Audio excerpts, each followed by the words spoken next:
Commander Lisa Bennett stared at the massive alien ship on her monitor. It had appeared without warning at the edge of our solar system. For 3 days, it had simply waited there, a dark shape against the stars, saying nothing. Now finally, they were receiving a transmission. "Put it on screen," she ordered, her voice steady despite the fear twisting in her stomach. The screen flickered, and an alien face appeared. The creature had gray-blue skin, 4 yellow eyes, and what looked like plates of bone covering parts of its face. When it spoke, its mouth didn't move in sync with the words. Some kind of translation system was at work. "I am High Lord Zexatular of the Voldaran Empire," the alien said. "Your planet has been noted and catalogued. You will submit to imperial rule within 30 of your Earth days, or face the consequences of defiance." Lisa fought to keep her expression neutral. "This is Commander Bennett of the Earth Defense Force. We are a peaceful planet, but we have not agreed to any submission. We request diplomatic talks." The alien made a sound that might have been laughter.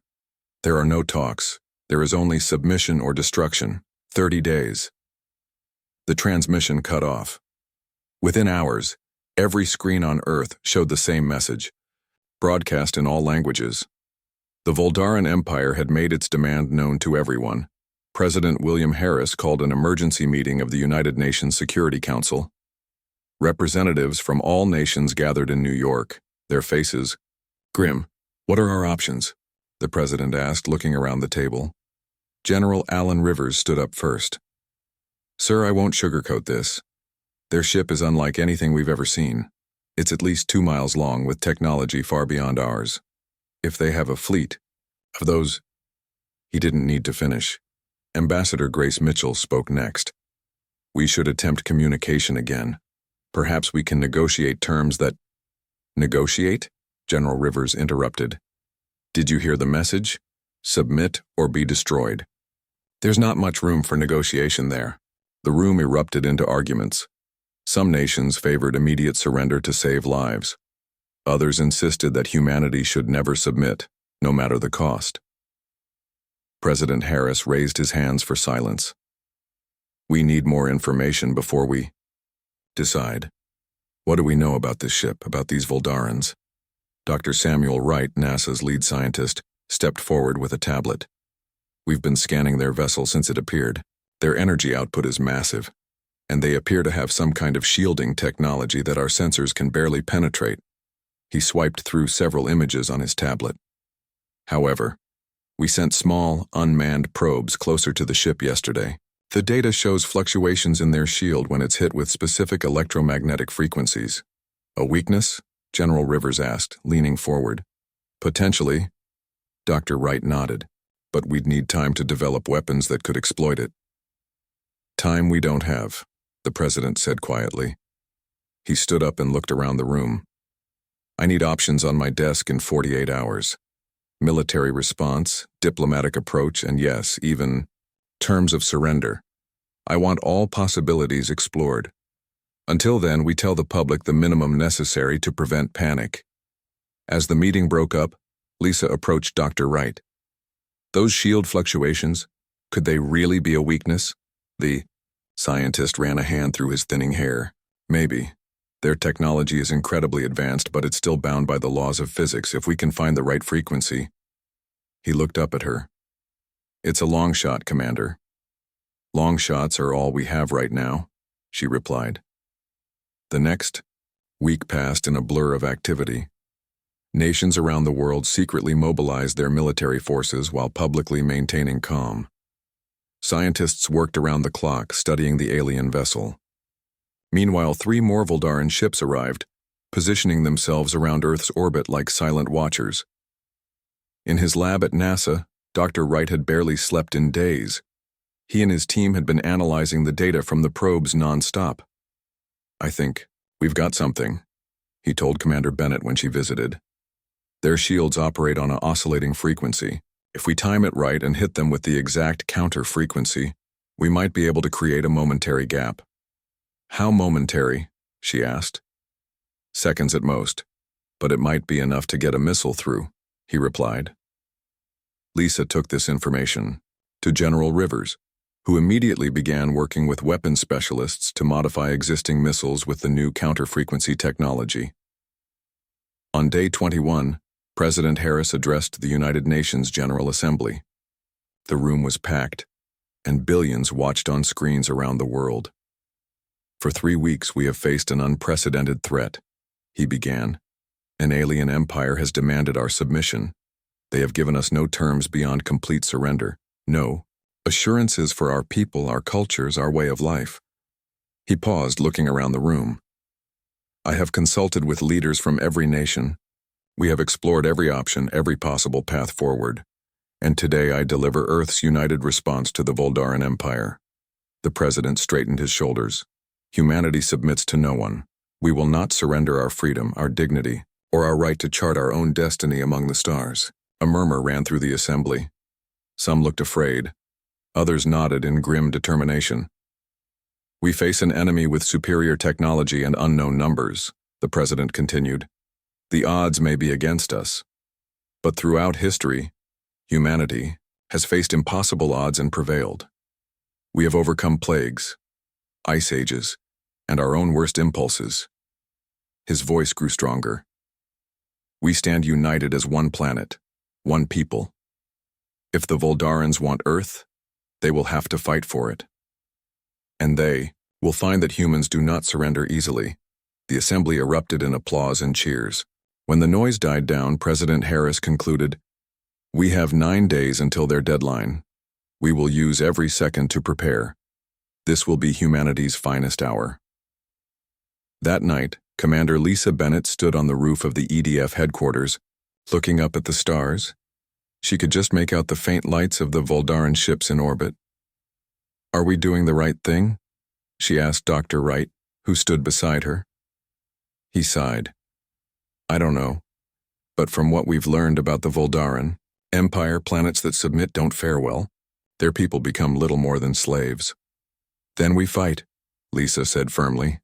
"With everything we've got," he agreed. The next morning, Earth's formal response was transmitted to the Voldaran ships. Humanity submits to no one. The message was simple. The Voldaran reply came just minutes later, equally brief. Then humanity burns. The countdown to war had begun. The world changed overnight. Old enemies shook hands across borders. Nations that had fought for centuries suddenly found common ground. Humanity had a new enemy now, one that threatened everyone equally. In Washington, D.C., President Harris met with leaders from Russia, China, and the European Union. The meeting room was tense but united in purpose. "We have 8 days," President Harris said. "Every factory, every lab, every resource we have must be directed toward defense." The Russian president nodded. "Our missile systems are at your disposal. We have begun moving our nuclear submarines into position. China has already converted our manufacturing to military production," added the Chinese premier. "We can produce thousands of drones and missiles daily." For the first time in history, the entire planet worked together. Soldiers trained side by side with former enemies. Scientists shared their most guarded secrets. There was no time for old grudges. At NASA headquarters, Dr. Wright barely left his lab. His team had grown to include experts from 20 countries, all working on the shield-penetrating technology. The hallways buzzed with dozens of languages, but everyone understood the urgency. "We've modified 50 missiles so far," Dr. Wright told Commander Bennett during her daily visit. "The problem is we need to test them against actual Voldaran shields." "That's where I come in," said a voice from the doorway. Major Olivia Garcia stood there, her desert camouflage uniform dusty and torn. A bandage wrapped around her arm showed spots of blood. "What happened to you?" Lisa asked. "A Voldaran scout ship landed in the Arizona desert yesterday," Olivia explained. "My team was sent to check it out. They didn't go down without a fight." She tossed a strange metal cylinder onto the table. "But we got what we came for." Dr. Wright's eyes widened as he picked up the device. "This is Voldaran technology. A piece of their shield generator," Olivia confirmed. "3 of my men died getting it. Make it count."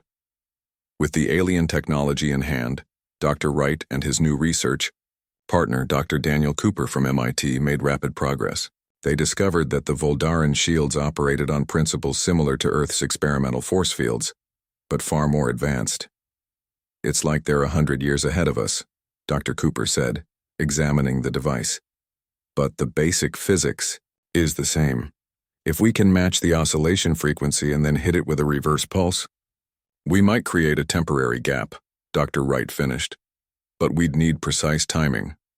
At Norfolk Naval Base, Captain John Martinez oversaw the retrofitting of every ship in Earth's space fleet.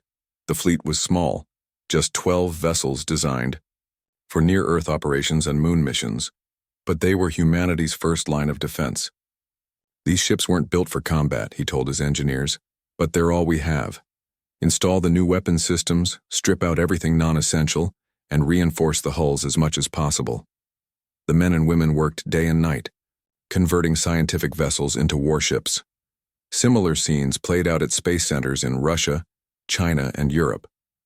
Every ship that could fly was being armed. Meanwhile, in a secure facility beneath the Pentagon, intelligence officer Ryan Nelson sorted through data about the Voldaran Empire. The aliens had broadcast propaganda messages intended to frighten Earth into submission. But these messages contained valuable information. "They've conquered hundreds of worlds," Ryan reported to General Rivers.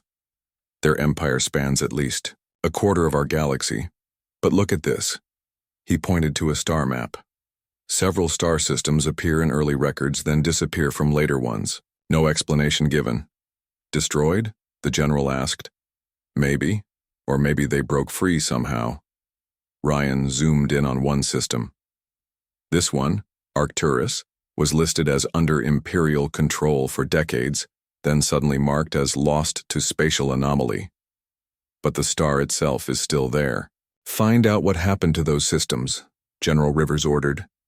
"If someone else has beaten these bastards before, we need to know how." As the deadline grew closer, civilians around the world prepared for war. Underground shelters were stocked with supplies. Cities practiced blackout drills. Children were evacuated from coastal areas to inland locations. In Chicago, Kate Summers helped her elderly neighbors pack emergency bags. "Just the essentials," she told them. "Medicine, warm clothes, photos of loved ones we may need to move quickly." Fear gripped the world, but also a fierce determination. Humanity would not go quietly. 5 days before the deadline, Dr. Wright called an emergency meeting. His face showed both excitement and exhaustion as he addressed the room of military, leaders, and scientists. "We've cracked their shield technology," he announced. "Using the captured component, we've developed a 2-stage weapon. The first pulse matches their shield frequency, creating resonance. The second, fired 0.3 seconds later, generates a counter frequency that punches a hole in the shield." "How big a hole?" General Rivers asked. "About 3 meters wide, for approximately 2 seconds. Dr. Cooper answered. "Enough to get a missile through if the timing is perfect." Captain Martinez frowned. "And if the timing is off? Then the shield absorbs the impact like any other weapon," Dr. Wright admitted. "We get one shot at each section of their shields." President Harris received the news with grim satisfaction. "Begin production immediately. Every missile we have gets this upgrade." With just 3 days remaining, the first modified weapons rolled out of factories worldwide. They were loaded onto submarines, fighter jets, and the newly armed space fleet. Earth's defenders took their positions, preparing for the inevitable attack. On the eve of the deadline, Ryan Nelson made another discovery. "Sir," he called General Rivers at midnight. "I found records of Voldaran ground troops. They wear environmental suits when they invade planets." "Environmental suits? Why?" "Their biology is different from ours. They breathe a methane-nitrogen mix, not oxygen. Our atmosphere is poisonous to them."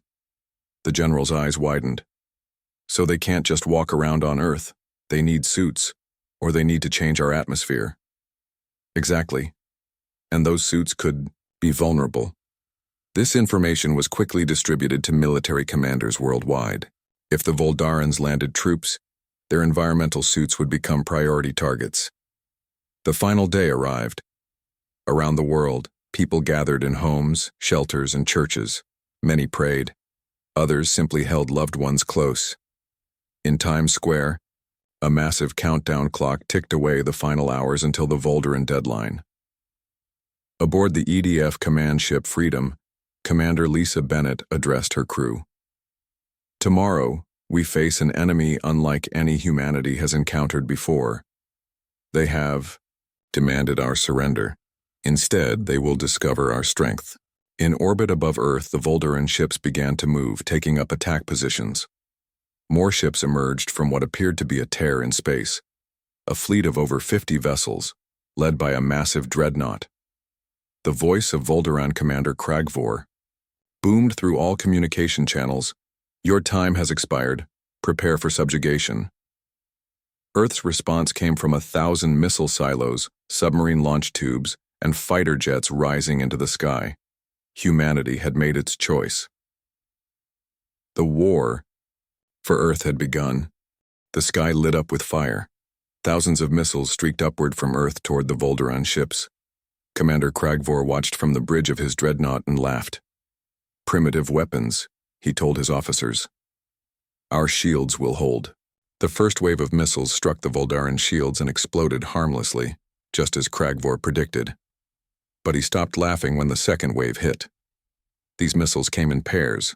The first created a ripple in the shield, and the second, following exactly 0.3 seconds later, slipped through the momentary gap. 3 Voldaran ships erupted in flames as the shield-penetrating missiles found their targets. Kragvor's yellow eyes widened in shock. Impossible, he hissed. How could they develop countershield technology so quickly? Aboard the Earth Defense Force flagship Freedom, Admiral Heather Collins watched the battle unfold on her screens. The modified missiles were working, but not well enough. For every Voldaran ship they damaged, 2 more appeared. Keep firing, she ordered. Concentrate on the smaller ships first. The Freedom shuddered as a Voldaran energy beam struck its hull. Warning lights flashed across the bridge. Damage report, Admiral Collins called. Decks 3 through 5 hit, her officer replied. Shields at 40%. The EDF ships were taking heavy damage. Even with the new missile technology, they were outmatched. The Freedom fired again, its main gun sending another pair of missiles toward a Voldaran cruiser. The first missile created the resonance effect, the second slipped through the gap, and the enemy ship listed to one side, venting atmosphere. But, for every small victory, Earth's defenders paid a heavy price. 3 human ships had already been destroyed, their crews lost. The battle in space was not going well.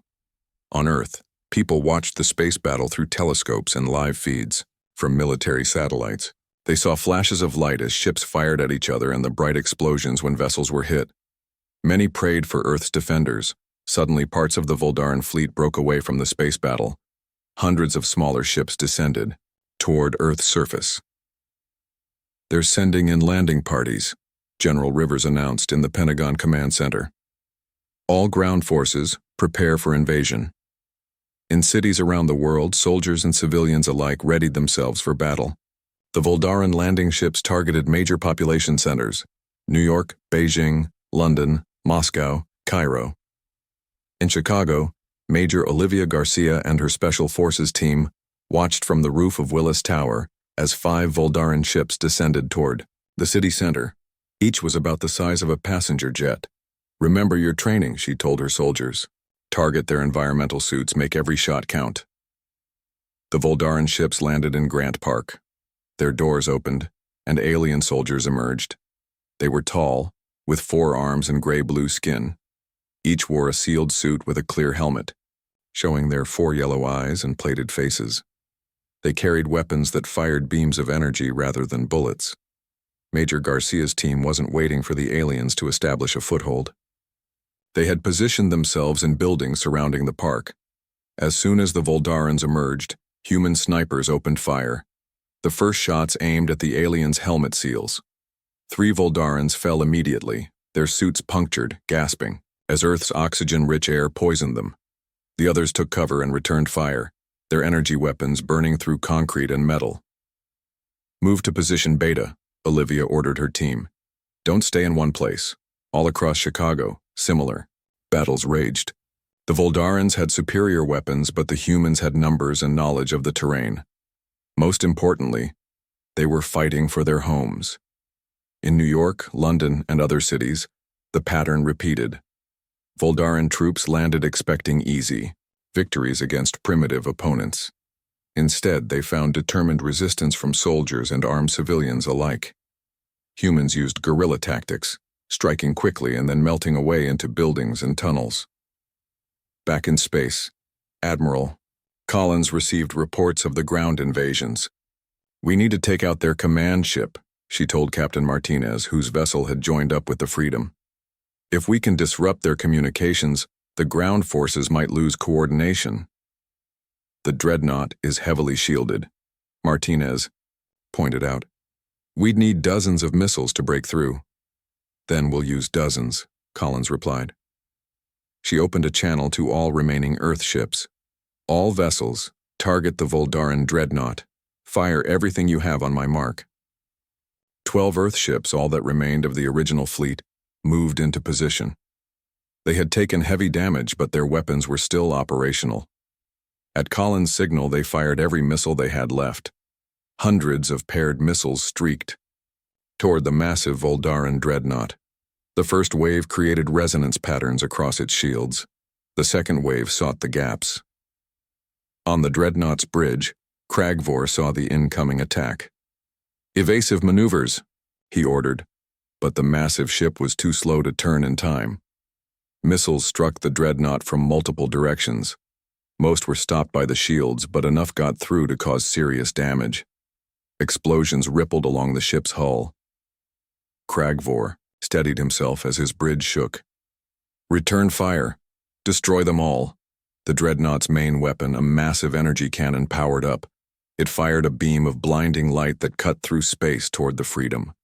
"Brace for impact." "Admiral," Collins shouted. The beam struck the Freedom directly.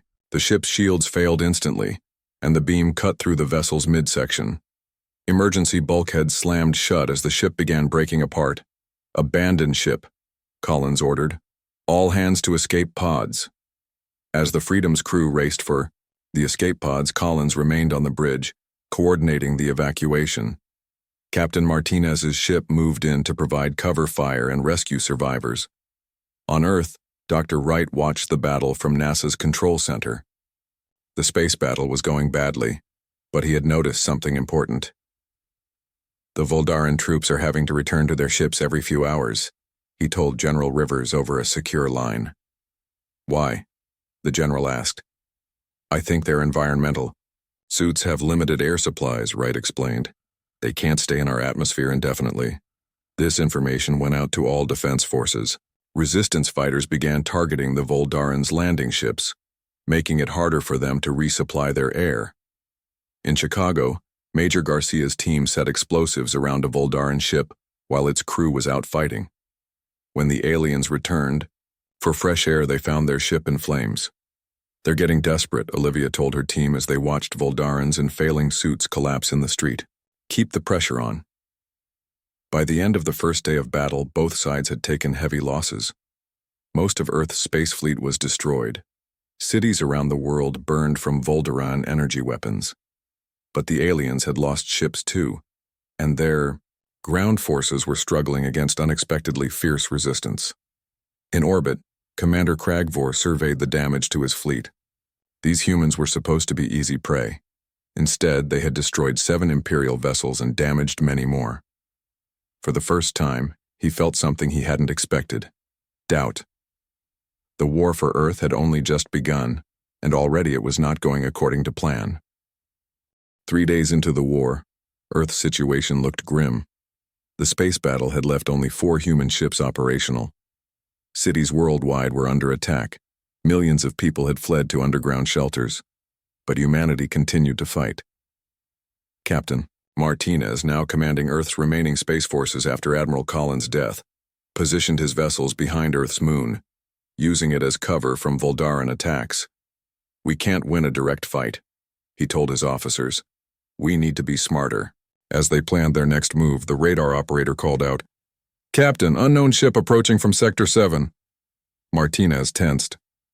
Voldaran? No, sir. Different design completely. And they're being pursued by 2 Voldaran fighters. On the screen, a sleek silver ship raced toward Earth, trailing smoke. Behind it, 2 Voldaran vessels fired repeatedly, their energy beams narrowly missing the fleeing ship. It's asking for help. On all frequencies, the communications officer reported. The message is, enemies of the Empire seek refuge. Martinez made a quick decision.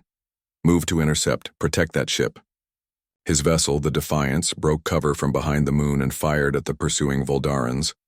The shield-penetrating missiles found their targets, destroying 1 enemy fighter and damaging the second, which retreated.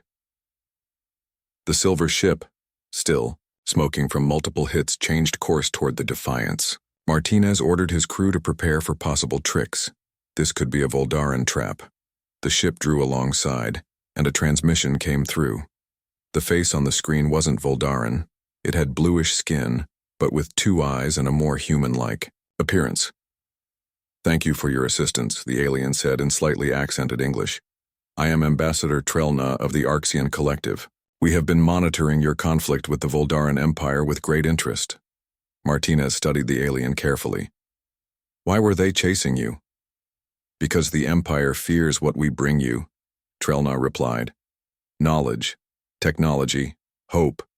Martinez escorted the damaged Arxian ship to Earth, landing at a secure facility in the Rocky Mountains. There, President Harris, General Rivers, and Dr. Wright came to meet the visitors. As Trelna emerged from the ship with 3 companions, humans saw aliens that weren't Voldarans for the first time.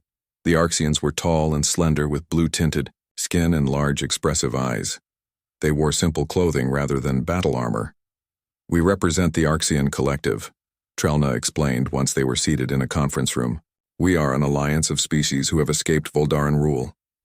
Escaped? President Harris asked. How? With great difficulty, Trelna answered. The Voldaran Empire has ruled our part of the galaxy for centuries.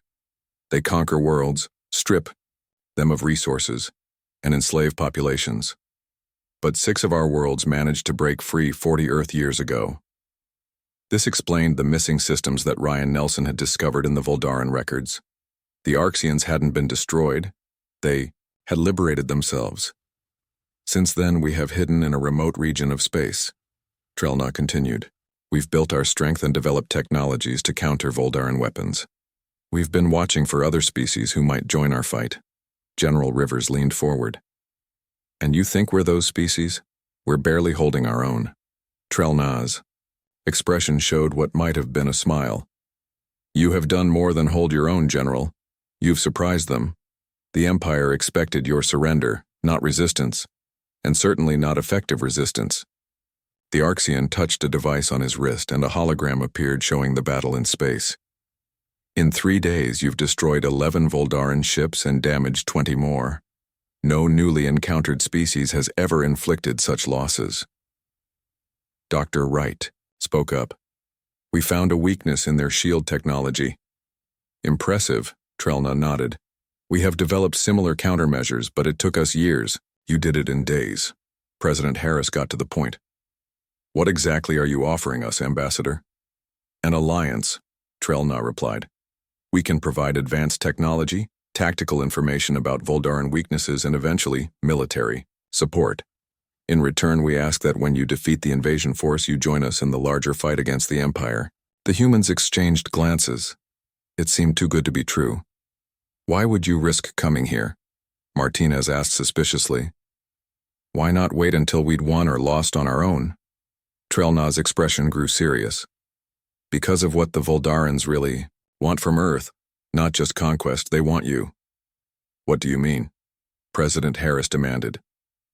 Voldaran ships are partially organic, Trelna explained. They use biological components integrated with technology. Human neural tissue is ideally suited for their newest vessels. They don't just want your planet, they want to harvest your people. The room fell silent as the humans absorbed this horrifying information. We'll need to verify this information, General Rivers said finally. Of course, Trelna agreed.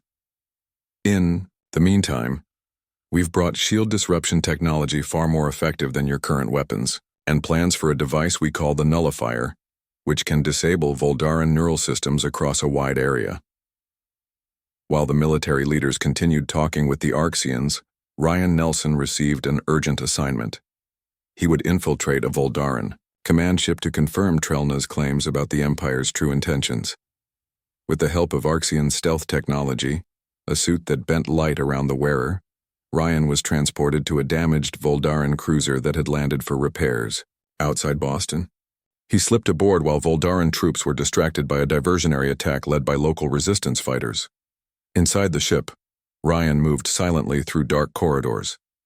The Arxian technology made him nearly invisible, but he still had to avoid physical contact with the alien crew.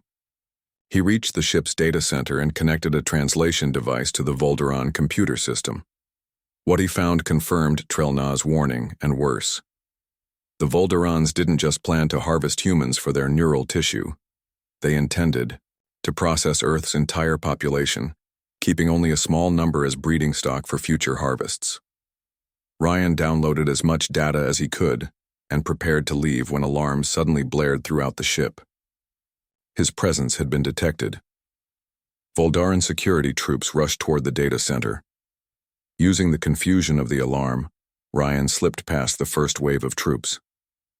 He was almost to the exit when he rounded a corner and came face to face with a Voldaran officer. Before the alien could react, Ryan drove a knife into the seal of its environmental suit.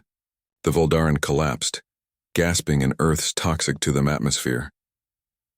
Ryan escaped the ship during the chaos and made it back to friendly lines with the crucial intelligence.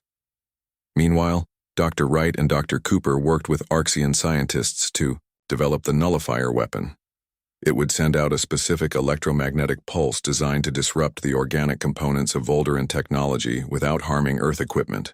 If this works, Dr. Wright explained to President Harris, we could disable their entire fleet at once. What's the catch? The president asked, sensing there was more. The device needs to be delivered to the center of their fleet, Dr. Cooper said. Whoever takes it there probably won't come back. As they discussed this problem, the Voldaran fleet began preparations for their biggest assault yet.